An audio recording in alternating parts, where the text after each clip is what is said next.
yung mga nasakay na gulat. Kung saan akit baba, hindi lang po isang beses, so 50 times. 50 times. First floor to 5th to 7th Kaya floor. na-find out, may mga tumor na sila sa buta. Okay, sige, magpapakilala si Kuya Roy. Ako po si Kuya Roy. Actually, I'm the younger brother po ni Ate Raquel Nino. Ay, ka. Ngayon ko lang nalaman yun. Nakubunso niyo sila. Ito kasi hindi niyo po alam. Yan pinapakalaman siya. Tapos, I'm also a product po ng Ligas. Nagsimula yung foundation namin Ligas way back 2000. So, malayo na kayo. Matanda lang po talaga kami. Ligas, naging LTCM. Akiyabe siya, kasi naging LTCM po. And then, I studied sa Korea. Kung alam niyo, nag-aaral si Kuya Joseph niyo sa Korea. Ako rin po. From 2008 hanggang 2013. And then, uuwi po ako dito nag-serve from 2013 hanggang 2017. Tapos, ang inandal ko, nagtuturo, tutor sa mga bata. And then, yun po, ang inandal ko is mga high school kayo. Kaya, swerte ninyo, hindi mo na kayo nahawakan. Ayun po. High school and then college. And right now, I'm handling po, yan, ang mga pasaway natin, sila Kuya Winsel, the professionals, yung mga young adult po, ayun po.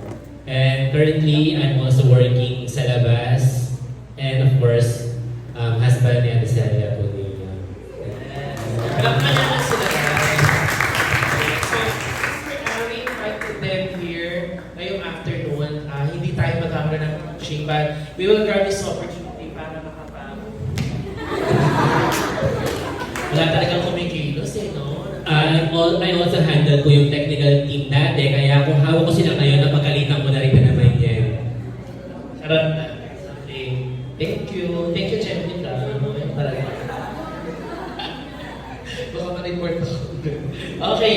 Dahil nga we're talking about love. Ayan. So magtatanong tayo ng mga katanungan kasama dito sa mga tanong ninyo na kinonsulta ninyo kay ChatGPT.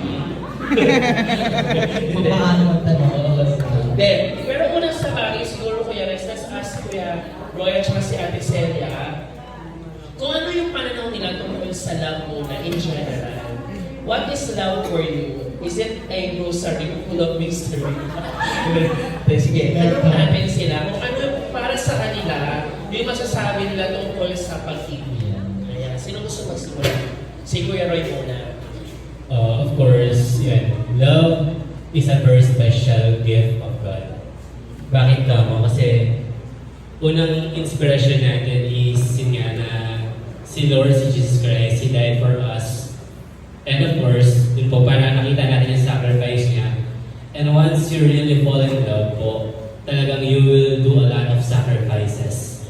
Talagang magsakripisyo ka para sa taong minamahal mo. Ako naman, love is blind. Hindi. Simple lang. Ang love is an action word. Yun. So kapag naniniwala kasi ako na kapag may pagmamahal ka, gagawa ka ng bagay gagawa ka ng something sa isang tao or sa maraming tao para maipakita mo yung pagmamahal mo na yun.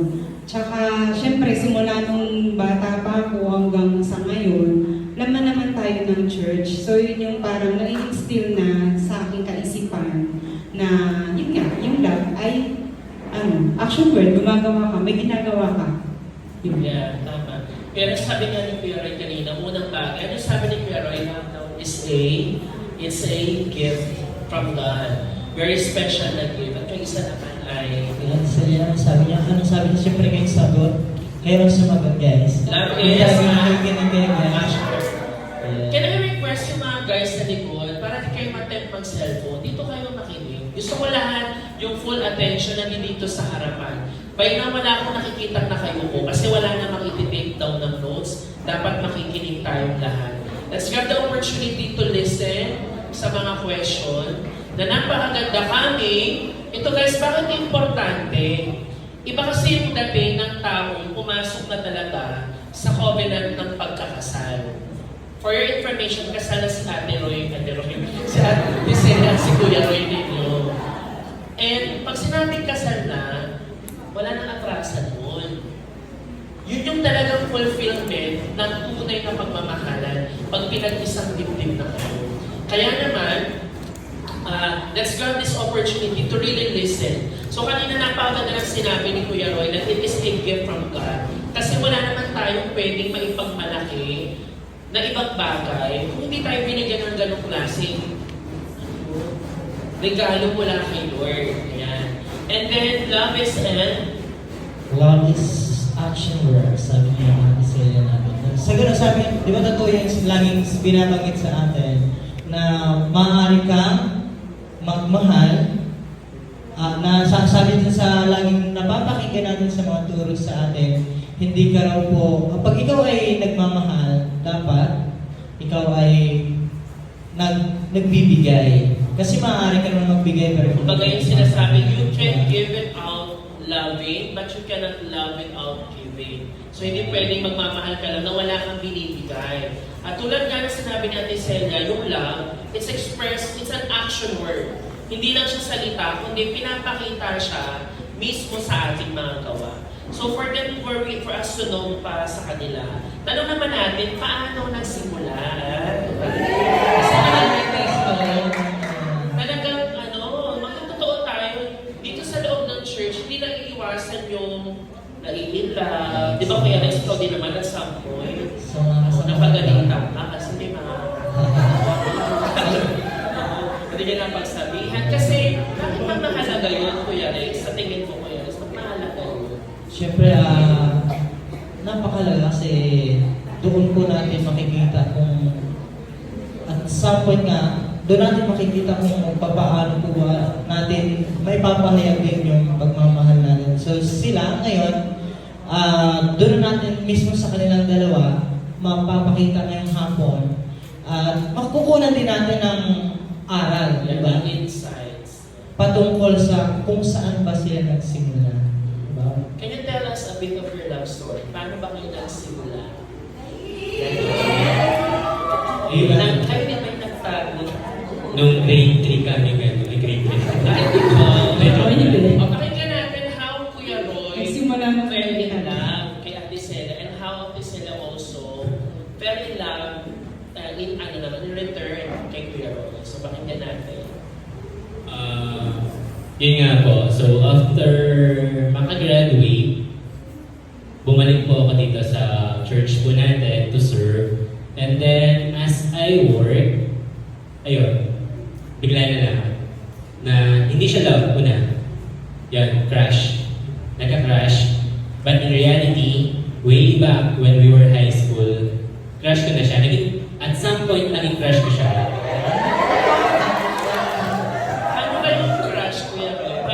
Ayun, crush. Na-fall. Na-crush. Nabisibok-tibok ang puso mo pag nakikita mo siya. Hindi, tulad ng sinasabi ko dati, nung nagtuturo din ako, hindi pa siya tibok eh, pasma. Nanginginig-nginig ka, kakakape mo. Ayan. Pasma ka lang pala. Hindi yan. Kasi nga, kapag crush mo yung isang tao, ako kasi medyo tahimik ako, I'm a serious type of person. Hindi ko sinabi. Yan. Yeah. Sasabihin ko yan later. Yan. Asa lang daw. Umaasa ka. No. Pinag-pray ko siya. Yan. Kasi nga, meron ka ng foundation. May foundation ka na kay Lord.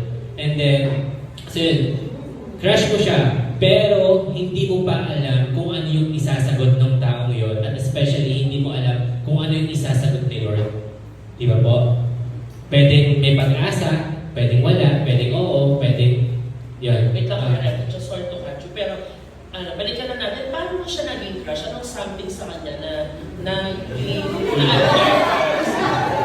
sabi ni Sina? Siyempre, di ba, pag-crush mo yung tao, may something ka na nagustuhan about her. Pwede naman si Jonah. Di ba, panahon na yun, magkakasama na. Bakit si Ate Celia, yung nagustuhan, anong meron sa kanya na wala dun sa iba? Ba't hindi ako? Hindi naman di ba? Bakit? Paano mo siya naging crush? Yun nga, kasi 5 lang kami sa mezzanine. Mezzanine ba tawag? Oo, may hindi naman yan. 5 lang kami sa mezzanine, and of course, not Kuya Joseph. Not of course, Ate Raquel Nino. Si Ate Jonathan Nino is kapwa namin, parang boyish. Siya rin mag-makeup.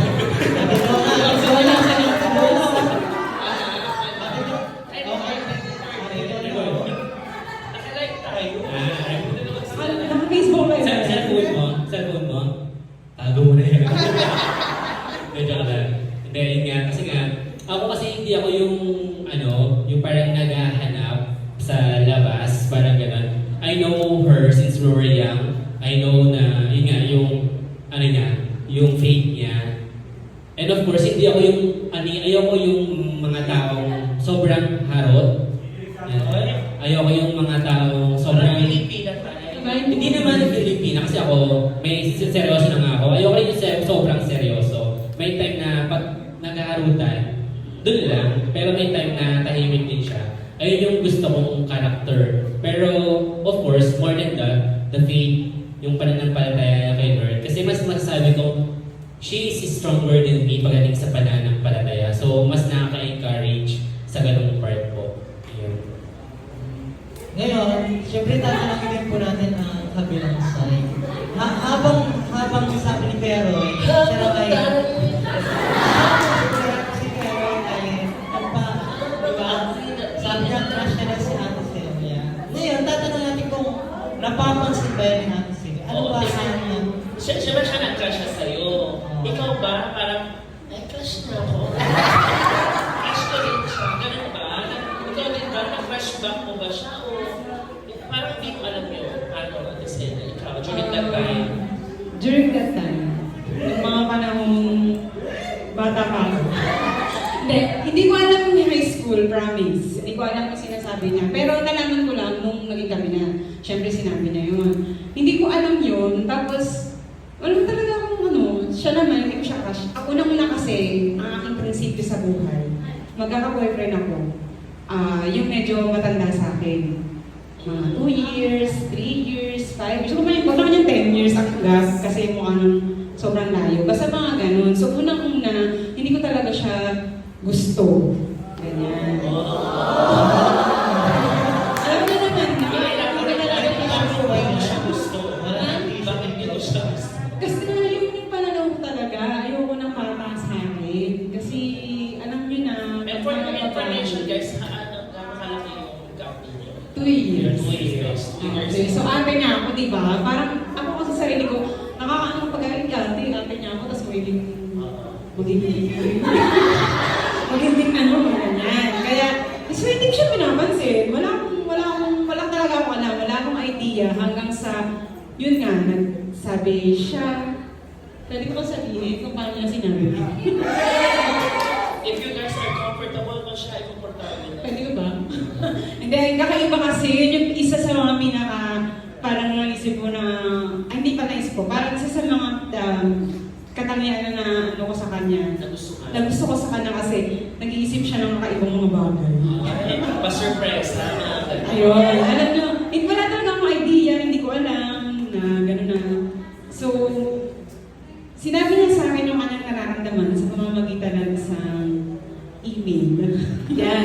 Sa email siya nagsabi ng, di ba, yung iba sa chat, sa text, ganyan, pero siya sa email. Tapos nung binasa ko yun, parang wala lang, hindi ko nang pinapansin kasi nga ayoko sa kanya, sarado ang aking kaisipan. Kasi nga ayoko. Pero, syempre dumating yung mga times, dumating yung mga panahon, sinasabi ko sa sarili ko na, Lord, hindi naman ako bata, ganyan. Tapos, sabihin ko naman, tama na yung aking, tama na yung age ko, tama na yung sitwasyon ngayon, ganyan. Kaya pinag-pray ko yun. Sabi ko sa Diyos na, Lord, ay nga.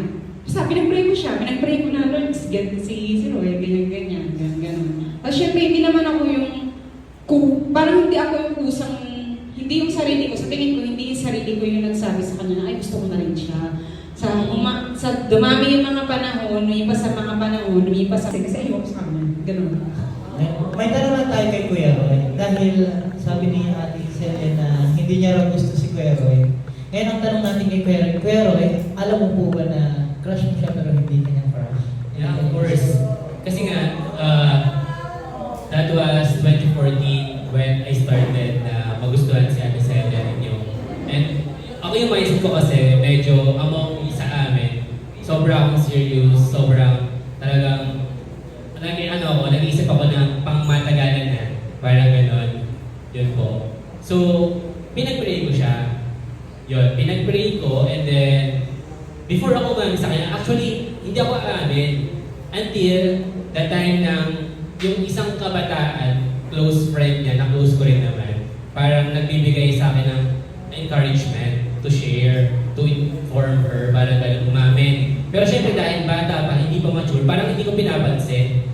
Pero dumating yung time, ang ating pong pastora, si Ma'am Sharon, after a dawn watch, she talked to me, kinausap niya ako, and then tinanong niya about, wala pa.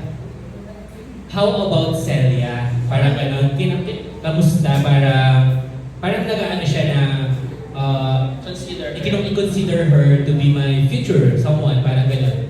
So, ito yung isa sa tingin kong makakatulong po sa atin. If there is someone na mature spiritually, na talagang magbibigay ng motive. Actually, parang it is one of the signs na binigay sa akin ni Lord na merong isang tao, though nakalimutan na ni Pastora po ngayon, ayun.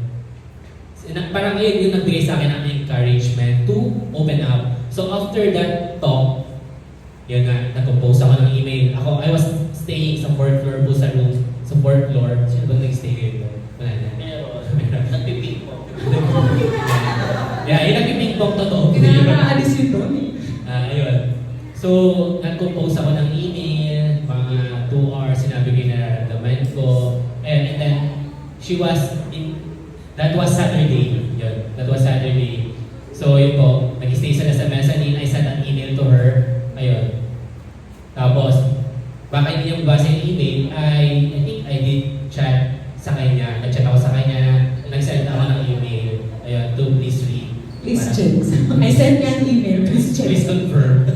Ako ba yan? Opo. Ayun. So, ayun. Siguro, yeah, to follow up for that question, siguro masasagot din yan. Yung isa sa mga question dito sa ating post, it's actually asked by Kuya Lex regarding the question na sa paanong paraan po ba maaaring ipahayag ng isang tao ang pagmamahal sa kanilang nagugustuhan.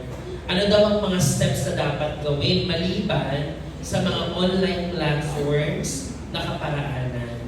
Yan. So kanina kay Feroy, it's email. Can you give more ba kay Ate Celia? If you will confess to someone, anong way pa kaya ang pwedeng paraan? Siyempre ba ang classic na way, sabi nga ng iba, is yung talagang confront. Sasabihin mo personally na you like the person. Pero ano ba kayang pwedeng paraan sa tingin po ninyo? Ano gusto yung paraan? Hindi, sa tingin ko, isa sa mga paraan para ipakita mo gusto mo yung isang tao, gumawa ka ng mga bagay na itagutuan. Katulad mo naalala ko lang siya, na-remember ko na isang beses, kasi nga di ba ayaw sa kanya siya hindi siya pinapansin. Ayun, na nabibigay siya ng something, hindi naman lagi, kasi hindi araw-araw or hindi minuto. Parang mga isang beses nga lang yun eh. After niyang magsabi, parang isang beses na siya nagbigay nun, binigyan niya ako ng pagkain sa mezzanine. Ganyan, nagbigay siya ng pagkain sa mezzanine. Ayun, so para sa akin, isa sa mga way para ipakita mo gusto mo siya, yun nga, magbigay ka ng something sa tao na yun. Pero directly sabihin na gano'n, gusto kita, ganyan. Para magbigay ka naman ng pagkakataon na mag-isip siya, bakit niya ako binibigyan ng ganito? Yun lang naman yung sa tingin ko ay paraan para masabi mo na gusto mo yung isang tao. And in-next din natin yung question about dito sa mga katanungan sa post natin, about sa pag-pray.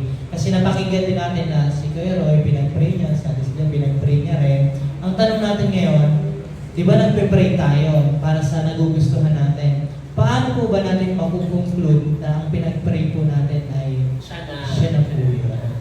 Yung mga majority na marami nagtanong ganun, paano malalaman na siya na ba yun? how will you know, sabi pa nga dito ni ni John Michael Torres, paano ko ba malalaman kung nasa tamang tao na po ako?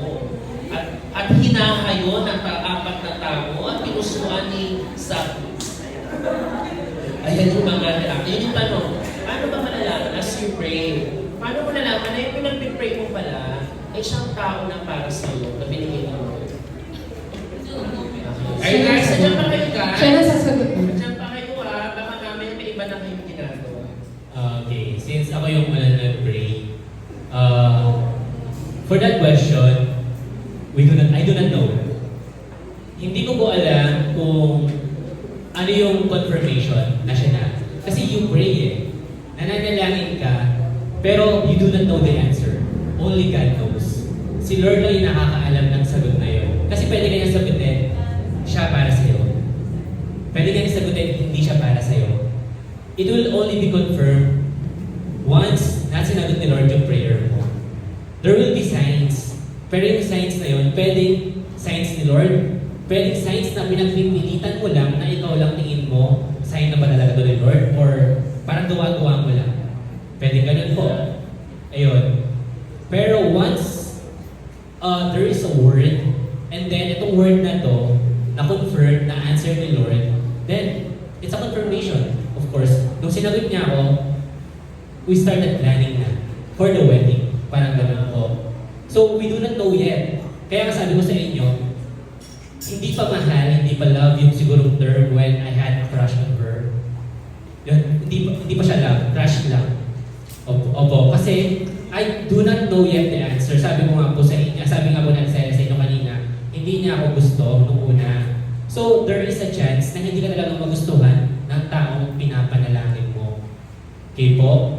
So, there was a time na mag-iisip ka, siya ba talaga o hindi? Of course, parang binibigyan ka ng chance ni Lord talaga na ipakita sa'yo yung taong ibibigay niya sa'yo, tama ba yan o mali? Of course, but before that, before mo siya ipanalangin, you have to check first din yung sarili mo. Ikaw ba, tama ka para sa Kanya? Okay po? Ayos ka na ba? Kasi panalangin ka ng panalangin sa Kanya, pero that person, hindi niya nakikita na ayos ka na. Hindi ka niya sasagutin. Okay? As a Christian po, as a Christian. Okay po? Kasi maraming kabataan ngayon, umamin lang, sinagot na, tayo na. Yeah. Just only one text po, ayun na. Yun na, naging boyfriend-girlfriend na. So I think yun po, only God knows yung confirmation. Okay po? With us, human being, we do not know. Yeah, I think I would like to agree dun sa sinabi ni Kuya Roy na una, si Lord lang nakakaalam nun, guys. As you're listening, galing sa inyo to, so sana pakinggan nyo na I think I would really agree na sabi doon, minsan kasi diba, pinagpipray natin yung tao na Lord, is she the right person for me? Or is he the right one for me? Pero ang pinakatanong kasi muna, Lord, am I the right person for her? Or am I the right person for him? Kasi minsan pinag-pray natin yung tao, yung aking sarili naman pala, hindi naman talaga handa pa. Kumbaga, sorry for the term, parang ang kapal naman ng mukha mo mag-pray ng iba, kung yung sarili mo nga, hindi pa naman handa to enter a relationship. And I think, Kuya, mag-a-agree ka ba na may nagsabi din sa akin before, na isa sa mga paraan ni Lord para ipakita siya na yung tao na yun, is kung yung lahat ng tao sa paligid mo, sabi nung isang napakinggan ko, I don't know, I think it's Pastor Melissa, na nagsabi ko yun, it's na unang-una kapag yung pastor nyo nag-agree sa relationship ninyo. Halimbawa, sa grupo ng youth ng LBC and Light Bearers, kung magkakarelasyon kayo, kailangan si Kuya Rex, kailangan si Pastor Joseph, si Pastora Jonah, mag-agree sa inyong relasyon. Pag hindi sila nag-agree una, there's something wrong about it. It's something that you need to consider muna praying for at kailangan pag-isipan pa. Pangalawa pa nga, ang sabi doon, kapag yung both families, they agree. Kapag talagang walang smooth yung bagay, hindi walang may against. Kumbaga you settle first yung issues sa both families ninyo. And I think, totoo yun, kailangan inihahanda muna yung ating mga sarili. What do you think about it? Yes. So, dahil nabanggit ni Pastor Joseph na una, dapat agree yung mga leaders natin sa church, And pangalawa, yung parents natin. Kuya Roy, maaari niyo po bang sagutin yung katanungan po natin? Kasi may mga instances po sa iyo. Sige na siya. Sige na. Kasi ang dalawa, halimbawa po, yung parents nilang dalawa, okay naman na mag-boyfriend and girlfriend sila. Pero yung church leaders, Hindi, oo nga. Mga ganang cases, di ba, Roy, na Okay. In terms of kabataan po ba natin? Yes po. Of course, una sa lahat, hindi agad mag-agree yung church natin. Why? You guys are too young for that. I will emphasize siguro, initiin ko yung mga prepare kong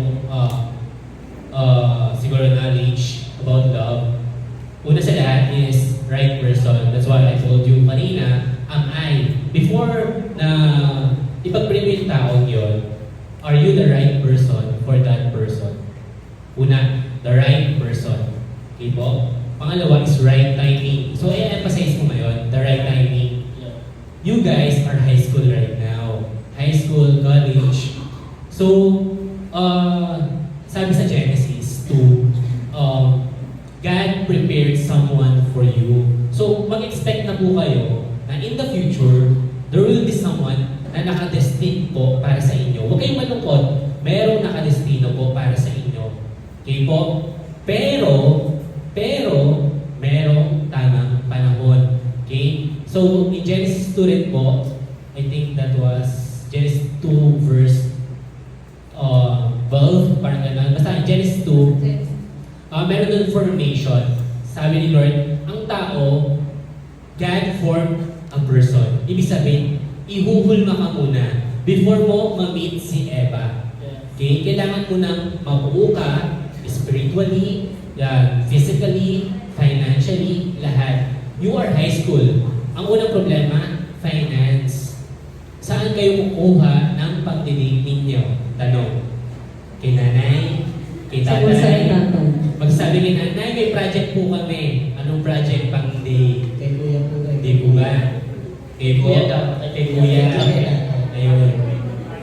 Maraming tumatawa. Ibig sabihin, may idea sila. Okay? And of course, pangalawa is the process of waiting. Yun po, nag-wait ka, at the same time, hindi yung wait na wala kang ginagawa. May tinatrabaho ka. Okay? Ipinamahala ng Panginoon yung heartbeat kay Adan. Pinagtrabahuhan niya po yun before he met si Eve. Okay po? Ibig sabihin, ang kailangan yung pagtrabahuhan muna ngayon, as of now, is your school and your family bilang mga anak. Okay po? Paano ka manliligaw kung ang grade mo is laging line of 7 or blanco, incomplete? Tama po ba?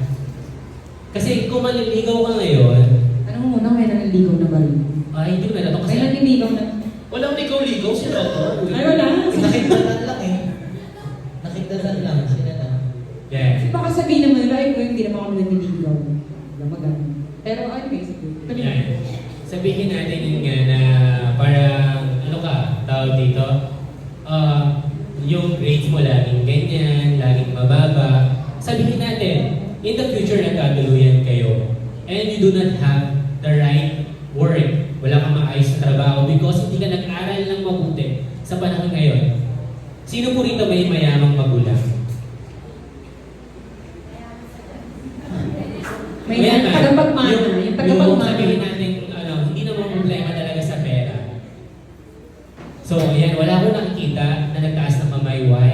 Alam na po natin yung situations ng parents natin. Medyo kapos sa pera, medyo hirap sa pera, and for sure, nag-aaway. Kasi walang maayos trabaho, either si tatay or si nanay. So, gusto niyo bang mangyari yon sa inyo in the future? Kung hindi kayo maayos magtrabaho ngayon, mag-aral ngayon, wala kayong magiging maayos sa trabaho in the future. Okay po? So yun, dahil walang maayos sa trabaho, walang pera, mag-aaway. Gusto niyo po ba ng ganong pagsasama in the future? Aware naman po tayo sa paligid. So I think, ayun po, yung kailangan natin siguro ng mga signs and principles before po tayo manligaw sa opposite sex po natin.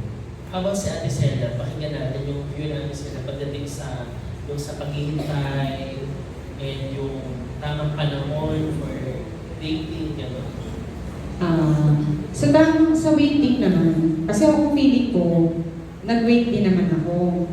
Kasi hindi naman simula ng pagka-graduate ko may jowa agad. Di ba? So parang naghintay din ako ng ilang mga panahon, ilang mga oras. Kahit na sinabi ko sa sarili ko na, Lord, kailangan pagdating ko ng age ganito, may jowa na akong Korean, charot. May jowa na akong ganito, kailangan, ganitong age, magpapakasal na ako, gano'n, di ba? So, ayun, kaya pagdating sa pag-wait, tinuruan talaga ako ng Diyos na mag-wait ka talaga. Kasi hindi ko naman masasabing, yun nga, hindi ko naman masasabing mo na nagkakagusto dun sa akin, di ba? Kasi alam nyo naman, nasa gano'n. So hindi ko naman nasasabi ka, siguro hindi ako nagkakajowa kasi ganito, di ba? So halimbawa, kung hindi ako habang nag-wait ka, syempre you have to pray na. Pag-pray mo, kung ako wala talaga akong specific tao na pinag-pray. Sabi ko sa inyo, kasi hindi ko talaga alam kung sino yung nakadestin para sa akin. So parang naghihintay lang talaga ako, Lord, kung sino ba yung lalagay mo sa harapan ko at sasabihin sa akin yun yung meron. Basta mga ganun-ganon. So habang naghihintay ka, kailangan, yun, just katulad sa sinabi ni Kuya Ray kanina, na kailangan nag-work ka din, hindi yung naghihintay ka lang dyan na parang magic at darating siya. Diba? So kailangan, ang unang-unang dapat na gawin natin bilang mga kabataan, pag-pray mo, Lord, sino ba yung ibibigay mo sa akin para maging ka-partner ko in life, ganyan. Tapos, syempre habang naghihintay ka, wag naman yung parang ikaw open na open sa lahat. Nagpipray ka nga, tapos bigla ka naman nagbibigay ng something. Hindi po masama. Ulitin ko po, hindi masama na ikaw yung bilang isang babae, hindi masama na ikaw ang magbigay ng motive. Pero wag naman yung bonggang-bonggang motive. Baka mamaya lahat na ng lalaki na mo. Diba? Or yung nagpapansin ka, nagaganto-ganto ka. Pero hindi ko po sinasabing hindi yun pwede or masama po yun. Kailangan din natin magbigay ng motive sa taong gusto natin. Ako nga personally, hindi ko rin alam, pero para sa kanya, nagbigay ako ng motibo sa kanya para masabi niya, ako na ang the one. Ayun. Kasi nga diba sabi ko sa kanya, ayoko sa kanya, hindi ko siya gusto. Pero dumating yung time na ako yung unang nag-chat, ako yung unang nag-text ata, hindi mo nag-chat. Basta ako yung unang nag-text sa kanya, ganun. Tapos bila na sa akin sinabi yun. So yun. Kaya, ayun, basta habang naghihintay tayo, pray lang tayo kung sino yung sa atin ng Diyos. Yeah. I think, isa sa mga nakuha kanina sa sinabi ni Kuya Ray sa atin is yung si Lord may inihanda na talagang someone sa atin at the perfect timing. Kasi napaganda balikan natin yung sinabi nga sa Genesis na kung maalala natin guys, sa natin mga lalaki dito. Mga lalaki. O di ba? Yung mga nagtaas na yung bakla na. Yung mga lalaki. Di ba yung mga lalaki, tulad ni Adan, si Adan, wala naman talaga siyang ginawa or hindi siya nag-ask kay Lord na, Lord, give me an Eve. Sino nagbigay sa kanya ng Eva? Si Lord mismo while he was sleeping. Sabi ni Lord dito, sinerch mo yung sinasabi ni Kuya, sa chapter 2 yun. Sabi sa verse 18, the Lord God said, it is not good for the man to be alone. I will make a helper suitable for him. Yung helper doon, hindi katulong mo na maid, kundi katuwang yun. Nakita ni Lord si Adan na hindi niya kaya, hindi siya pwede mag-isa. And si Lord, marami sa atin dito, again, nag-agree naman din ako na hindi naman lahat tinawag for marriage. May mga taong may gift of celibacy, yung talagang gift of singleness, yung masayang-masaya ka, fulfilled na yung buhay mo, even when na mag-isa ka, merong ganon. Pero kung kayo ay binigyan talaga ni Lord ng tao na para sa inyo, nag-aani ako din sa sinasabi na merong taong binigay sa atin si Lord at the perfect timing. Ang problema, pinangungunahan natin si Lord. Hindi katulad dito na si Adan na natulog lang. Pero again, to balance it, nag-aani naman ako sa sinabi nila na sa paghihintay mo, hindi naman pwede nakatulala ka lang sa langit, naghihintay ka na, Lord, ibagsak mo na. Hindi ganoon. Along the way, sabihin ko kuya, next din papasok yung si Lord, ipapakita niya sa'yo na ito yung tao na best fit for your personality, yung tao na naka-align sa mission mo, Di ba? Nakapakinggan din natin yung testimony ni Pastora Sharo na binigyan siya ng 2 offer, isang Korean na pharmacy sa Korea. Ang offer sa kanya, talagang yung qualities ng lalaki, wapo, matangkad, pharmacist, mayamang pamilya. Pero ang condition sa kanya, stop mo yung mission mo sa Pilipinas, babalik ka sa Korea, alagaan mo yung mother-in-law mo. Align ba sa mission niya ng pag-missionary? Hindi. Yung isa, pangit, hindi naman pagkakuhan si Brother Joe. Puro tattoo pa, maitim, walang pinag-aralan. Pero anong meron siya, mahal niya si Lord. Mahal niya rin ang mission ni Pastora Sharon. Kaya kung pinapili at pinag-prayer ni Pastora Sharon, anong pinili niya? Yung taong naka-align sa puso ng Diyos. Kaya hindi yung taong mag-a-against sa mission mo or taong hindi nauunawaan ang plano ng Diyos mismo for you. Kaya nag-a-agree ako doon na there is someone, nakalagay nga dyan, destined for you, pero may tamang panahon. Nag-a-agree ba kayo doon? Nag-a-agree kayo? Okay, kung may karelasyon ka ngayon, Kuya Rex, no? Kung may karelasyon sila ngayon, isip-isipan muna, di ba? Isipin mo na nilang mabuti. So since we don't have so much time, pasok tayo sa ibang tanong. Kuya Rex, dito. Sige, magbigay ka ng tanong na nakikita mo, Kuya Rex. Okay, for us na ano rin po nila, kumbaga, as in sa experience po nila. Wait lang. Ilang years kayo nag-date before you get into marriage? Paano kayo bago kayo kinasal? Ilang years kayo? Okay, before, since sabi natin waiting po, Oo. nasagutin ako ni Ate Celia ninyo, hindi siya waiting ng 1 week lang, hindi siya waiting ng 1 month lang. Ilang years? 2 years po yun, that I prayed for her. Na I do not know, I did not know, I didn't have the assurance na sagutin niya ako. So, that is 2 years po of waiting. Are you ready guys to wait for that? And Kuya, what were you doing nung ikaw ay naghihintay towards Ate Celia? Of course, tawag ito, pinapalago ko yung spiritual life ko dito. Actually, yung verse ko at that time is Hosea 10:12, that you have to sow righteousness. Kailangan magtanim ka ng kabutihan, ng pananampalataya, because in the end, there will be a result. At the same time, yung Galatians 6:9, that if you do not give up, you will reap a fruit in the end po. So, ayun, as you pray, of course, kailangan meron kang verse na pinanghahawakan. Okay po? So, I waited for 2 years, and then she answered me. Okay? So, naging kami. So, hindi mo, Kuya, ikaw ba ay may ginawa ka bang mga moves? Like, nagpapapansin ka ba? Nagpapasweet-sweet ka ba? Like, Siguro, anong klaseng yun. waiting yun? Hindi ako yung ganun ka, siguro, papansin. Kasi di ba, Kuya, may ganito kasi nagsasabi ng waiting, pero yung ginagawang waiting, hindi na waiting eh. Talagang magkasama na, nag-holding hands na sila. Itatanong mo kumain ka ba? Oo, gano'n na yung, kumbaga naghihintay na lang yung palang sagutin, pero okay, siya na tayo, continue lang natin. Lumalabas. Parang ganun. Okay. For me personally, you can send messages na mag-ask na kung kumain ka na. That's a sign of affection po sa tao yun. Pero not always to the point na madi-disturb na yung ginagawa ko as a Christian dito, as a worker, staff worker po sa church po natin. Okay? May part siya, pero hindi siya yung priority ko pa at that time. Okay po? Kasi kung naaalala ko din guys, for your information, nung kami ay magkakasama as staff, hindi namin inakala yun.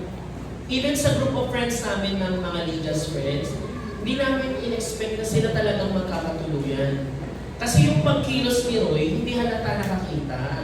Talaga yung pagkilos niya, behind the scene, hindi mo mahahalatang sila. Or there's something going on with them. Makita mo syempre sometimes parang may special na ano, pero nagulat na lang kami na yun na pala yung naging love story nila. Kaya siya natatanong, kasi marami may iba sa inyo dito nagsasabi kayo, naghihintay kayo. Pero hindi yung tama yung attitude and actions while waiting. Kasi iba yun eh. Your attitude while waiting is more important than just saying, naghihintayan kami. Naghihintayan nga, pero lagi naman nagkikita doon sa likod ng isang puting bato. Diba? Basahan na yan. Diba?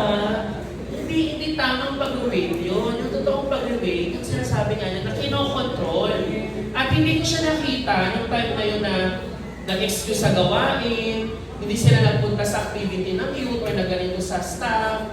Kasi nag-prioritize, I think gabi sila nagkikita. Tama During nung naghihintay. Oh, hindi pa. During lang sa kabina. During na naghihintay, wala talaga. Hindi kami, mas dito lang. Wala talaga. Hindi ko naman ako nakikita. And then nung kayo na, So, ayun po. Dagdagan ko lang muna yung sinabi ni Kuya Seth ninyo, Pastor Joseph, is na tawag dito, during nung waiting mo, yung iba sa inyo, maaari, parang gumagawa na ng moves. Yung iba naman, sasabihin, okay, I will wait. Pero meron ng ibang tinatrabaho. so, Parang, ang dami yung pinag-break. true. Okay, so- Sabihin sa isang babae, pinag-pray kita. If feel niya lumalabo na dito, O, doon na siya kasi magsasabi. sa option B siya na dito, parang dito ko babaanan kasi ito yung parang totoong sasagutin ako eh. Mali yun. Sino yung gano'n? Taas ang kamay. Maraming pinag-pray. Maraming pinag-pray. Collect. Ano yan? Reserva daw po yun. Ah. Reserva. Reservation. Yung mga nire-reserve na pag ito, ganito ka, ganyan. Okay. Siguro ito, sa ano, hindi ko na sabihin yung question ni Kuya Seth ninyo na during nung dating naman namin, yung we waited before ng marriage namin for 5 years. A total of 7 years po ng paghihintay before our marriage. So, 5 years. pitong taon ng paghihintay hanggang sa talagang maging kami po. Isang dictate. Opo, official na kami. Yun po.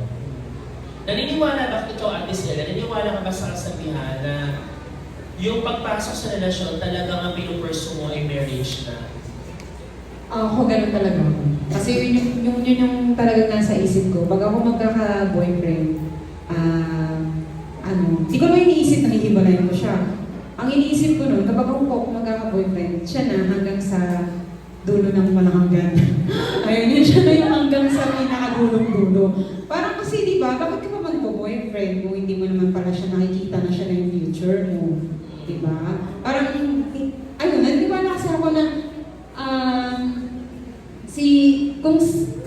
si Lord yung magbibigay, kung si Lord, kasi pinag-pray ko nga, di ba? Pinag-pray ko kung sinibigay sa akin ng Diyos, ganyan. Share ko lang din, na kung siya, 2 years nag-wait sa akin, ako naman, 1 year akong nag-wait kay Lord para i-confirm na Lord siya ba talaga. Kasi, may nagsabi sa'yo na, gusto ka ta. Ganyan. Pero hindi ko sinabi, hindi ko agad parang sinunggaban na, sige tayo na lang na, kasi nag-pray naman talaga ako kay Lord kung sino yung ibibigay. Hindi. Pinag-pray ko siya ng isang buong taon din bago ko sinabi sa kanya talaga napupuan ako sa'yo. Kaya man, yan. Napupuan ako sa'yo. Yung kanta ni Tony Gonzaga, yun yung kanta ko sa kanya eh. Hindi yun.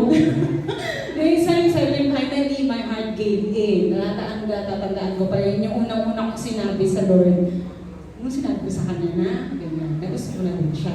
Ano nga yung tanong kanina? Yung sa... Hindi sa waiting. Basta, ayun yun. Ayun Basta sa yung pursuing marriage. yung pursuing marriage. Yun nga yung kapag ako, naniniwala ako na pag sino yung magiging kaanuhan mo na, magiging boyfriend mo, siya na yung forever hanggang dulo. Pag ako nang magrelasyon, iniisip ko na siya na talaga. Hindi na ako maghahanap pa ng iba. Kaya nga pinag-pray ko ng matagal. Noon. Okay? Okay guys, as you listen, may mga pinupost sa yung highlights dyan na courtesy of Kuya Anson, di ba? Talagang effort. Ay, ang dulo ng panahon. Galing naman Kuya Anson. Ano sabi ko, tuloy ko lang ang Palakpakan nyo naman yung effort ng ating media team para lang i-post yan. Kaya pwede nyo siyang mapulot kung ano yung mga sinasabi.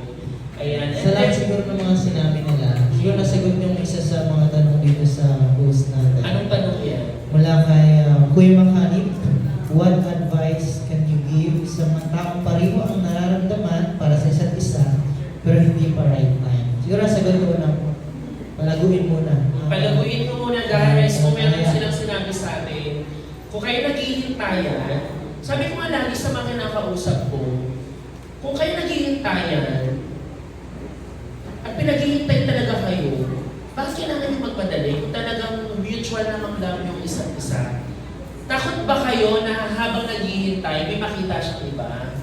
Kaya parang gusto mo agad na, sama mo na, kung talagang tayo na dapat. Di ba kung talagang naghihintay kayo, sabi niya, sige maging tayang tayo. Sabi niya dito, ng isang tanong, paano daw masasabi na, parang ang question niya is this, paano mo malalaman na siya na habang ikaw ay naghihintay? Ang naisip ko nga doon, Kuya Ray at Celia, kung talagang siya yun, nag-agree kayo maghintay, hihintayin ka talaga niya hanggang dulo. Pag hinintay ka talaga niya hanggang dulo, siya talaga yun. Pero habang sinabi naghintay siya, pero along the way, nakahanap ng iba, hindi siya para sa'yo. Kasi hindi ka hinintay eh. Yung totoong love ka, hihintayin ka niya, girl. Hihintayin ka niya, girl. Hindi mo kailangang, alam mo yun, humabol, mag-beg ng mag-beg. Ayan. And sige, sundan na natin yung next na question ha. Sabi dito, tanongin natin si Ate Sarah at Kuya Roy. Sabi dito, pipili lang ako ng ito, medyo question ko na, maybe you can answer. Kung ang pag-ibig daw ang dahilan para sumaya, bakit din daw ang pag-ibig ang dahilan kung bakit sobrang lungkot ng nadarama? Miss Universe yung tanong. Sabi ko, kakanood to ng Miss Universe naman. Bakit daw gano'n? Kung pag-ibig daw yung rason para masaya, maging suman, maging masaya. Bakit yung pag-ibig din daw yung dahilan bakit nalulungkot ang isang tao? Dahil sa pag-ibig din daw.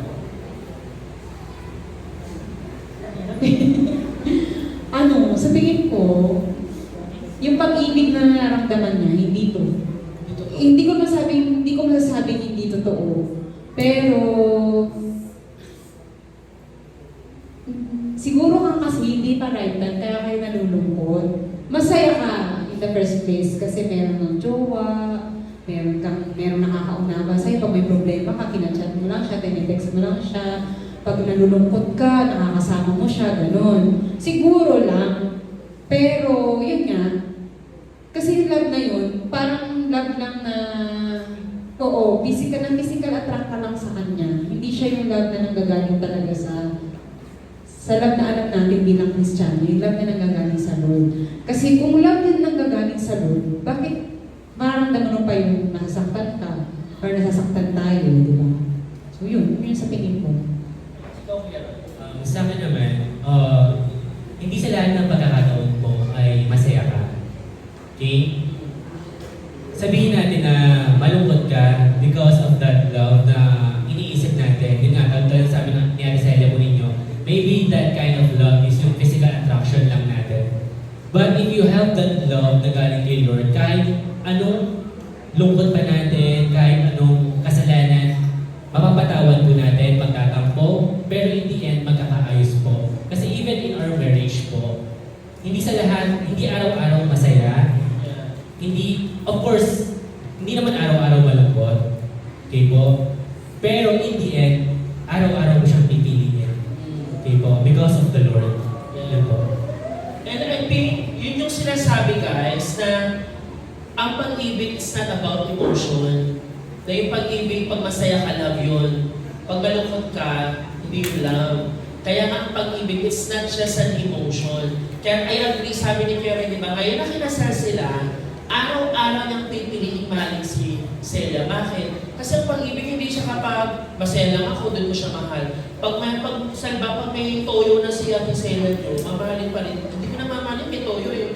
Hindi kayo, you always choose to love because love is not an emotion, but it's a choice. You always choose na, di ba? Araw-araw, pipiliin ka sa araw-araw. Ganun, di ba? May kantang ganun. Pipiliin mo yung tao na yun sa araw-araw kasi hindi siya emotion. Kaya, I remember guys, nung nagpa-facilitate ako ng isang kasal, pag nagsabi kayo sa wedding na, ang wedding, pag nag-extend sila ng vows, di ba? For richer or poorer, health or sickness, till death do us part. Yung pag-ibig ngayon, ang magpag-iwalay na lang, actually kahit mamatay kayo, yung pag-ibig mananatili yun eh. Kasi walang anumang kapangyarihang pwedeng maging against sa love. Kaya we will go to that root na love is not just an emotion, but a choice. Kaya kung feel mo ngayon, ay, ang sad naman, hindi yata love ito. Baka hindi talaga love yan kasi nakabase ka sa emosyon. Nilibre ka ng milk tea, binigyan ka ng bouquet ng Valentine's. Love daw yun. Eh paano pag walang pambili? Binigyan ka lang ng chocolate, di ba? Nung Valentine's, Ate Celia ko yun, anong ginawa nyo? May ginawa ba kayo sa atin? Secret. Ay! Hindi, secret. Meron naman kami ginawa. Ginawa? Huwag na natin alam. Ito na ginawa.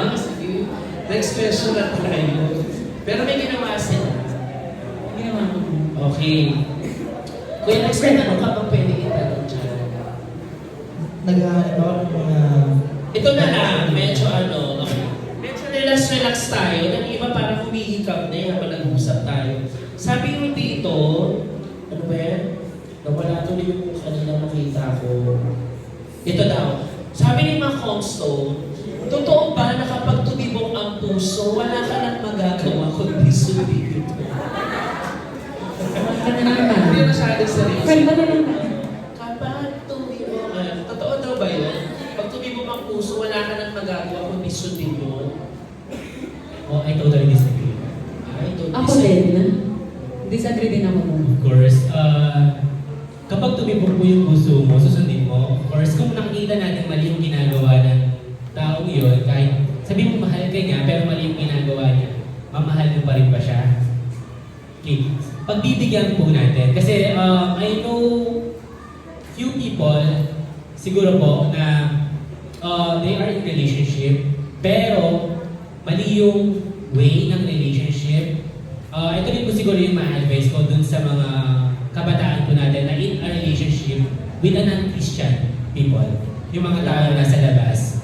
Baka mamaya, after na itong youth service po ninyo, ay break na tayo kasi hindi ka para sa akin, sabi ni Kuya Will. No. Ipag-pray nyo rin po. Okay? Give him or her a chance. Kasi nga, ginusto mo rin siya. Of course, ipag-pray mo rin siya na yun nga, kung siya ba talaga. Okay? In the right time pa. Kung tingin siya na yung right person.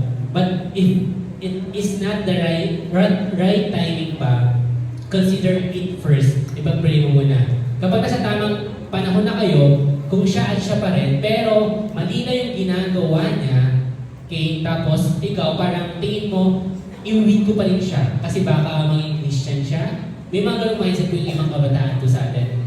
Yeah, that's good. Baka mabago mo siya. Pero, but not in the long run, I think. Kasi maaaring ikaw na yung mawin niya papalayo kay Christ. Baka ganun po yung mangyayari. Ikaw na yung mapasama. Kasi ikaw, hindi ka pa spiritually mature, tingin ko. Yun. Kaya kailangan talaga ng pundasyon. Pananampalataya, siguro. Yun po. So, totoo po yun, no? And kaya bibigyan natin pagkakataon na masagot yung katanungan ni Kuya Wenzel. So, sabi sa katanungan ni Kuya Wenzel, ano daw po yung susi for lasting? For lasting relationship. Kayo na mag-asawa na kayo, ito yung susi. PM is dahil. PM na lang ba? PM mo na lang sa kanya. Lasting relationship, but Si is Kuya that Winston ba? Nasa relationship ngayon? Tatanong kaya. Para meron, no? Para maano mo. Sige, Tando. Ako sasagot ako talaga bilang isang Kristiyano, yung Kristiyanong pananaw. Ang susi talaga sa isang long-lasting relationship is si Lord. Diba? Yeah. Every relationship naman, dapat talagang nandiyan si Lord sa gitna. Oo, hindi naman, kasi yung relasyon nila yan, hindi lang naman kayong dalawa ang nandoon. Naniniwala kasi ako na nandun talaga si Lord, nakagabay sa atin, nakatingin sa atin. Tsaka, kung ano ba, Kristiyano ka talaga, tapos nag-pray ka, pinag-pray yung isa't isa, yun talaga yung isa sa mga pinakasagot para magkaroon ka na lasting relationship, si Lord. Ako si Kuya Ron. Same thing with me, ulitin ko lang ulit. Pinaka-the best is yung foundation po natin sa faith po natin. Yun, ulitin ko lang din ulit na hindi araw-araw masaya. Of course, but despite of those sad moments, despite of those difficulties, i-share ko na lang din sa inyo, after our marriage, actually, Ate Celia, meron po siyang health issues, so we are having a difficulty to have a baby po. So, yun po. Pero, pinag-pray po namin siya. And then, there was a time na nagulat siya that she was pregnant. Yun po. Sa mga nakakaalam, she was pregnant. And then, upon check up, may nakitang problem. So, yun. Para early pregnancy pa lang, nakita namin na sinabi na kaagad sa amin ng doktor na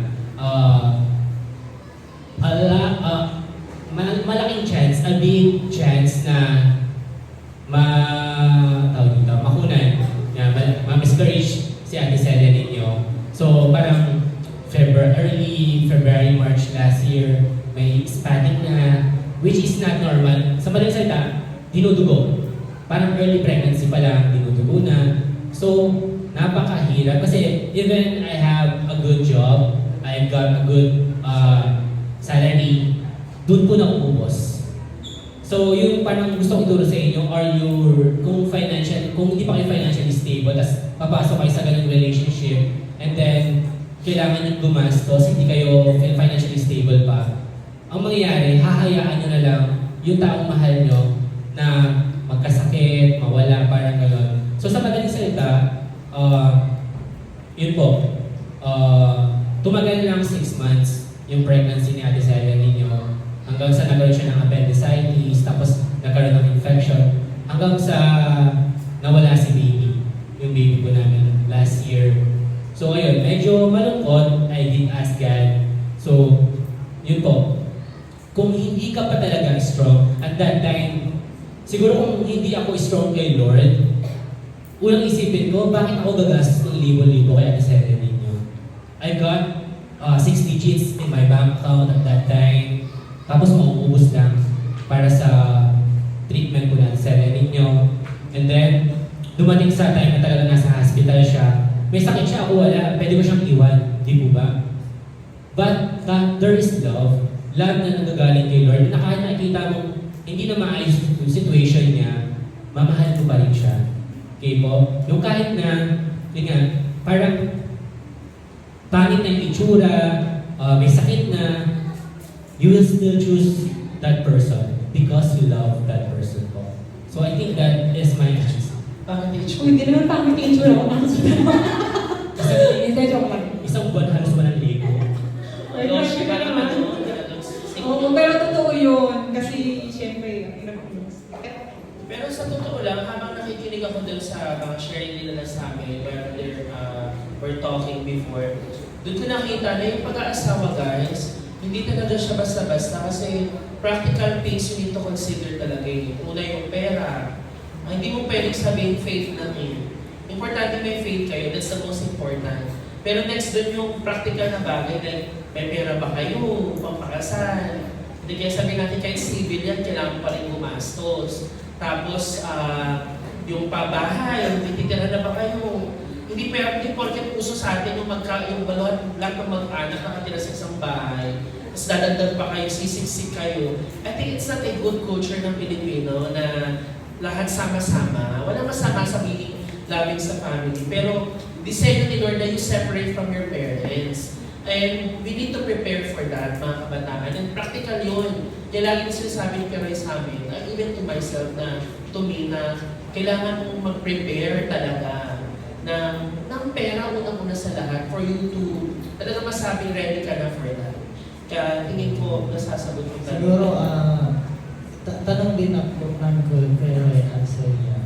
Paano naman po or ano po ang dapat gawin ng mga taong sinasabi nilang okay naman na po spiritually, financially, emotionally. Ang puso nila naglulungin po na magka-jowa, pupapasok na sa relationship pero wala pa rin po. Ano po? They're still waiting for the person. Tama ba? Ayun na.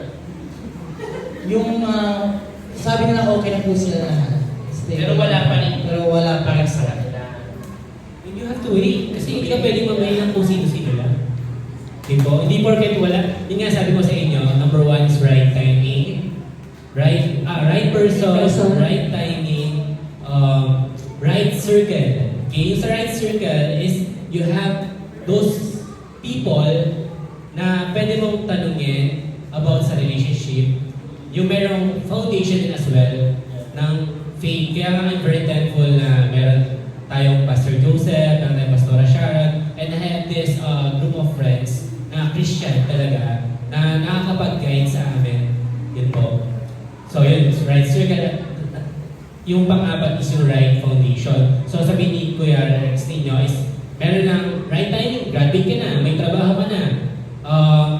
Meron ka ng foundation, strong na yung, yung faith mo. And then meron kang group of friends, pero wala pa yung tamang tao, then you have to wait. Hindi ka pwedeng mamili kung sino-sino lang. Kasi malay mo yung tao yan, nakadestino pala para sa ibang tao, inagaw mo lang. So nasira mo yung plano ni Lord para sa tao yan. Hindi lang yung plano ni Lord para sa'yo, kundi yung plano ni Lord para sa tao yan. Sinira mo.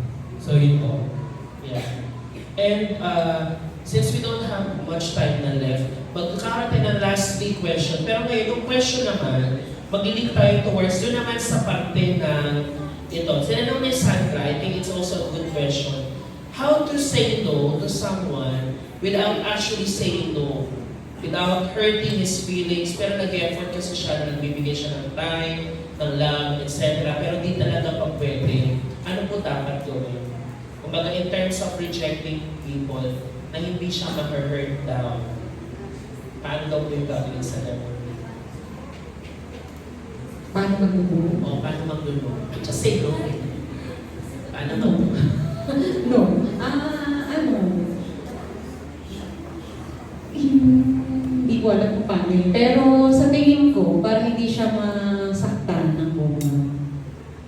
Ano? Kasi kung friend mo naman siya, di ba? O friend mo naman, pwede mo namang sabihin sa kanya na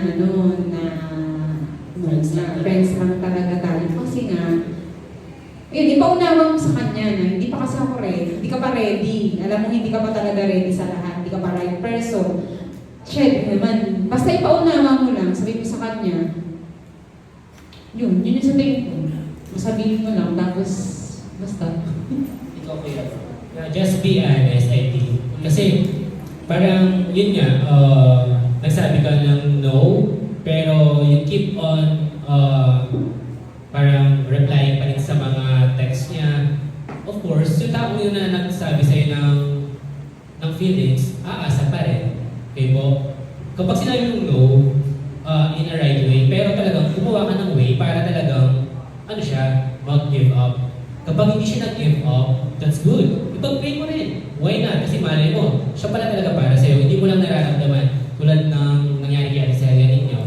Okay po? So yun po, in a right way. Kasi mamaya, nag-no ka sa taong yun, tapos nagpaligaw ka naman pala sa iba. I think that's very wrong. Yun po. Yeah. And I think parte naman yun, kaya parang for me, kung sasagutin yung tanong na yun, just say no. Kasi yung tao yun, kailangan tanggapin yung hurt. Yung hurt, parte yun ng pag-grow ng tao. Ang tao nag-grow sa no. Hindi naman lahat ng bagay is. If you accept no, nakatanggap ka ng no sa tao, then take it as a stepping stone for you to grow. Maybe time for you to reflect. Bakit kaya nag-no yung tao sa akin? Maybe hindi talaga yung tao, hindi ako yung tao para sa kanya. And dahil nga sa pag-no pa ng tao na yun, baka yung no na yun mag-lead pa sa'yo sa tamang tao kasi nag-no siya sa'yo. And just to go to the next question, ito medyo sad yung question. Excuse me. Kasi hindi naman lahat ng tao maganda experience sa love. Madami dito nakaka-heartbroken to the point na nakakaisip, naaalala niya pa talaga. So sabi dito, sorry kung medyo sad yung question mo pero we need to reveal your name. Si Ate Elaine, San Diego, sabi niya dito, mahal ko pa rin ba yung tao na yun? Kahit napapanaginipan ko siya at nakwento ko siya minsan, kahit sobrang sakit na binigay niya sa akin, pain ang iniwan niya. Pain ang iniwan niya ako. Ano ang mga bagay na nami-miss ko tungkol sa tao dito? Sorry, medyo yung punctuation word kasi. Pero dito ang point dito, paano daw siya makakapungkol ng something na painful, naaalala niya pa rin yung nakaraan niya, na naranasan niyang sakit. I think yun yung punto niya. How do you deal sa mga heartbrokenness? Si Karen naman, ikaw muna magmuna naman. Okay, so kung paano makaka-move on, I think yung doon papasok yung right circle. Maybe you can open up kung kaya mo sa parents mo. Kasi, syempre magulang mo eh. Maybe they can give good advice. Kung hindi sa parents nahiya ka, you've got friends. You've got pastors, ate kuya na spiritually matured na they can give you advices on how to deal with it. Tapos at the same time, yun, maging busy ka sa ibang bagay. Sabi ko nga sa inyo, yung tanong ni Pastor Seth kanina is na nung during dating namin, araw-araw ba kami nakikita? No. once a week lang po, after service, that's only Sunday. Kasi during the rest days, we are working. Hindi kami yung araw-araw patay na patay sa isa't isa kailangan makita. Okay po? Yung pag nagsabi yung parang masasaktan ka at masasaktan, yung mga pagkakataong gano'n. Pero at the same time, kung pag nagsabi yung taong yun ng no, tanggapin mo. At the same time, gumawa ka ng ibang bagay para ikaw din, gumaling ka, mag-heal ka. At yung sagot doon, the Word of God, of course. Kasi yun nga, nag-go siya. Tulad ng sinabi ko ni Pastor Joseph kanina, malay mo, kaya siya nag-no kasi merong talagang nakadestino para sa'yo. Okay po? So, yung hurt na yun, yung sakit na yun, sa simula lang. But in the end, kung siya talaga para sa'yo, yung happiness, sobrang lawak, ang laki ng naghihintay pong kasiyahan sa dulo. Ako naman, dito ko lang din dyan sa question ko na-realize na dapat kapag ka nasa relationship ka, yung alam ng iba. Para kapag ka nasaktan ka, hindi yung imo-imo ka mag-isa. Okay? Yung gano'n, yung parang, ayun, isa lang din sa mga prinsipyo ko sa buhay. Pagka nagka-relationship, dapat proud ka. Yung hindi mo itatago. Yung kaya mo ipangalandakan na kayong dalawa sa buong mundo. Yun yung aking prinsipyo. Hindi ko lang po alam kung kayo ganun din. Basta yun, para maiwasan yung sakit na mararamdaman mo pag nag-break kayong dalawa. Unang-una sa lahat, dapat open ka na meron kang ka-relationship. Eh, paano mo masasabi yun sa iba kung secret lang kayong dalawa lang nakakaalam kasi ayaw mo pagalitan ka ng mama mo, ng papa mo, ayaw mo pagalitan ng mga... dito na tayo lumayo sa konsepto ng church natin. Kung hindi alam ni kuya ganito, ate ganyan, di ba, na meron kang ka-relationship. Ayun talaga, kaya matagal kang... Kung ikaw lang mag-isa kasi wag na natin ding parang invalidate yung feelings ng iba lang na ngayon kasi nga hindi ko alam pero bakit ganito yung panahon natin ngayon parang yung mga bata ngayon kunting lang nade-depress, di ba? Hindi naman natin sinasabing mali yun pero syempre habang tumatagal yung panahon kasi nagbabago din kaya siguro wala naman kaming karapatang itulad yung mga panahon noon sa ngayon. Basta yun lang siguro yung masasabi ko dyan. Para makapag-move on ka ng mas mabilis, kailangan honest ka talaga sa umpisa pa lang na meron kang relationship. Yun, na hindi mo itatago. Para pag nag-break kayo or nag-away kayo, meron kang masasabihan ng totoo. Yan, para matulungan kayo na yung parang support doon sa right circle na sinasabing pero. Siguro kayo yun yung tinatawag natin guys na accountability partners at yung group of friends nga. And I think sila Kuya Roy at si Ate Celia, we know naman they have friends kahit inside or outside the church. At kahit dito sa loob ng church, may mga taong kaibigan sila mula pagkabata pa. And importante yun guys, kasi nga tulad ng sinabi nila, pag kayo na heartbroken, hindi na masasaktan kayo pero hindi ganun kahirap mag-move on. Kasi may mga taong mag-encourage sa'yo, magbibigay sa'yo ng tips or advice or ipag-pray kayong mabuti para mapagdaanan ninyo mabuti yung mga bagay na yun. Ayan. So sa malamig po natin pagkatapos ko rin, Kuya Roy, ano po ang mapapayo ninyo sa mga... Kaya dito tayo magtatapos. Sa amin na... Ngayon, nalaman namin na nandito pa kami sa part na hindi pa kami stable sa lahat, hindi pa kami okay sa foundation namin, sa faith namin, sa financial, sa emotional, pero nandito na kami sa relasyon na to. Nagde-date na kami, nakita na kami, pag gusto namin, nagme-meet kami. Ano po ang mapapayo nyo sa ganung mga youth po natin na alam naman na nila na hindi pa sila talaga okay sa ganung mga bagay. Pero nandito na sila sa relasyon na to. Gusto nyo ng diretsahan sagot. Itigil nyo na. Diba? Masakit. Yun nga, tulad ng sinabi po namin kanina, kung siya at siya talaga at makapaghintay siya pa rin po talaga. Okay? Kasi malay mo, during your relationship, hindi pa kayo nga, tulad ng sinabi ni Kuya Rex kanina, hindi pa kayo ready. Then, gusto pa naman po ngayon, bigla na lang, yan, nabuntis, may tatay, the early age. Ito rin po yung payo ko siguro, especially sa mga kababaihan. Lalo na may nakakaramdam kami ng mga, yun nga, sakit-sakit sa katawan, yun po. Ay tinuturo ng mga doktor, kapag nabuntis ka sa murang edad, pwede kang mawala agad-agad. Kasi yung ano mo, hindi pa ready. Yung uterus mo, yung reproductive system mo, hindi pa ready. Yun, pwede kang agad mawala. So, gusto mo na bang mawala sa mundo para lang magka-baby? Ganun po? Ready na ba kayo sa mga ganun? There is a chance, hindi naman lahat, kasi syempre, aware naman tayo, especially sa lugar natin, may mga, mga maagang naging nanay, yun po. Mga batang ina, batang ama, yun po. Tapos, yun, ang daming side effects, mga wrong effects kapag pinagpatuloy po ninyo yan.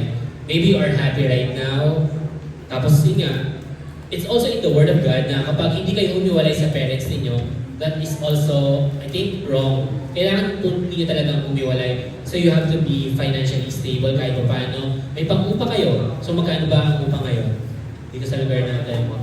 Mababa na ang 5,000?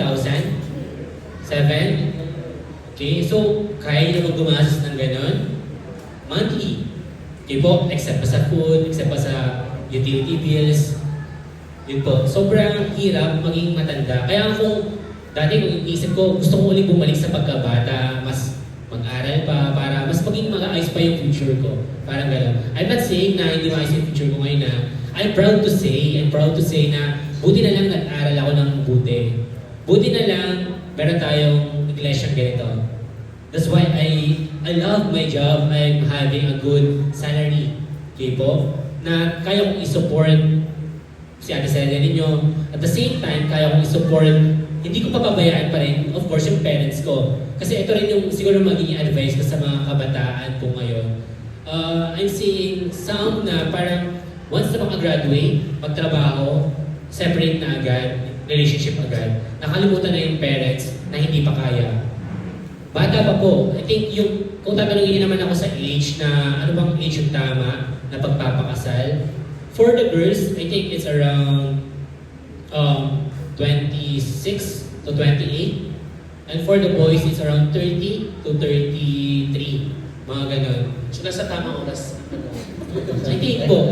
Yun po. Kasi yun nga, once na makagraduate ka, you have to find a job. Mag-ipon muna. Tumulong muna sa kapatid. Kasi once na makagraduate naman siya naman, hindi naman ikaw lagi. Tumulong ka din sa parents mo muna. At the same time, maging open ka rin na, Mama, Papa, I'm planning na, of course, humiwalay ko sa inyo, magkaroon ng sariling pamilya, pwede ba kasi kapatid naman? Parang ganon. Para meron ka rin time para makapag-ipon naman para sa future mo. Yun, maging honest ka lang po. So, yun. I think, sa boy, yun, mag-ipon ka lang muna ng pambahay, yun, pang-upa, pambayad sa mga bills, panggasto sa emergency. Yun po. Si Ate Celia naman, for the girls, ano pwede mo mapayo? Sa mga girls, ano din, mag-aaral muna kayo ng mabuti. Kung alam niyo, yung tanong kayo ni Kuya Rex, na yung nga, kung alam niyo naman nga din na hindi pa kayo okay bilang isang Kristiyano, kasi doon naman talaga tayo pupunta eh. Yung parang magiging point lang naman natin, si Kristiyano tayo, di ba? Kristiyano tayo, hindi tayo sagot ng pangmundo pa kasi nandito nga tayo eh, nagsisimba tayo, kilala natin si Lord, so Kristiyano tayo, di ba? So yun, kung alam naman natin hindi pa tayo ready sa spiritual, hindi pa okay or form yung pananampalataya mo, hindi pa okay ikaw physically or sa financially. Physically, kasi nga, yung sobrang bata mo pa, tapos bigla kang nagka-boyfriend, tapos bigla kayong nagka-pamilya agad. Mahirap yung hindi lang para sa'yo, kundi sa mga magulang. Kasi yung mga magulang natin, sa una lang yan maiinis. Maiinis na nagkaganyan ka kaagad. Pero hindi ka rin kayo niyan matitiis. Kasi ano ko yan, sa danas ko yan, di sa akin sa kapatid ko, di ba? Una lang sila maiinis, pero hindi din naman tayo matitiis niyan. Ano mangyayari? Sila mag-aalaga ng bibig nyo, tapos kayo ano-ano pa lang, tawag doon, ibawa, high school ka pa lang, hindi ka pa nga nakapag grade 12, di ba? Di ba? Or hindi ka pa nakakapag-college, wala ka pa talagang means para magka-family. So yun, di ba? Kung hindi ka pa ready financially at saka physically para pagtrabahuhan at alagaan yung taong nakakaano mo ngayon, tigil mo na din yan, di ba? Tsaka yung panghuli, kung hindi ka pa ready emotionally, tigil mo na rin yan. Kasi nga, baka feeling mo lang kasi yun. Feeling mo lang ulit, di ba? Feeling mo lang, sarili mo lang makakaramdam nun na ready na pala ako, kaya go na kami. Okay? So, halimbawa, hindi ka pa ready nga emotionally. Isang no lang sa'yo ni ganito, ng boyfriend mo ngayon. Sasabihin mo na mapakamatay na ako, ganyan. Hindi na ako mabubuhay pa, di ba? So, yun. Kaya, hindi, sa tingin ko, kung yung sinabi ka niya na kala mo ready ka na, pero feeling mo lang yun, dapat natin itigil na. So bago tayo magtapos, gusto kong i-open sa lahat. Meron ba dito yung meron talaga siyang tanong na dapat masagot na hindi nabasa dun sa ano? Yung mga tanong nyo guys, we will try to answer all of us. Kami pong apat, patutulong-tulungan na masagot yung tanong ninyo sa comment section kanina sa ating FB page. Pero ngayon, meron ba dito na pumunta talaga ako dito para matanong to, kailangan itong masagot? Meron po ba? Bago tayo magtapos, wala. Okay, wala. Meron? Wala. Okay. Itanong niya na yung dapat niya ito sa itanong. Wala nang chance magtanong. Meron? Bukas. May bayad na bukas. Ngayon may anak ko libre. Wala na. Okay. So kung wala na akong tanong, excuse me. Ayan. Muli ho, let's give a big hand to Ate Celia and to Yaren. They're busy people for making their time. Making time po para sa ating project. Sige po, palapakan natin. Thank you po guys.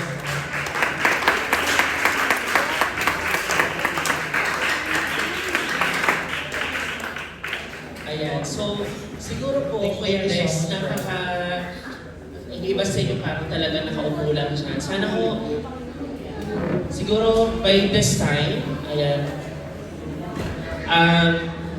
sana Kuya Rex, no, bago, after nitong talk natin dito sa In Love na ba ako, alam mo, lagi naman nating struggle yan sa kabataan, yung mga naririnig natin na bigla silang may mga nagkakajowa, merong nagkaka-something-something, may mga nahuhuli, may mga taong bigla na lang nakita na magkasama, may mga nakikita ng iba, nare-report sa atin. You know guys, di ba nga, pag something na tinatago, there's something wrong with that. Ayun. Kaya sana, ang gusto natin, after nito, sana hindi naman siya mawala ng saysay na after nito walang nangyari. Kundi siguro i-time na maipag-pray nila yung mga sarili din nila unang-una sa lahat. Yung lahat ng napakinggan, mga katanungan, mga payo.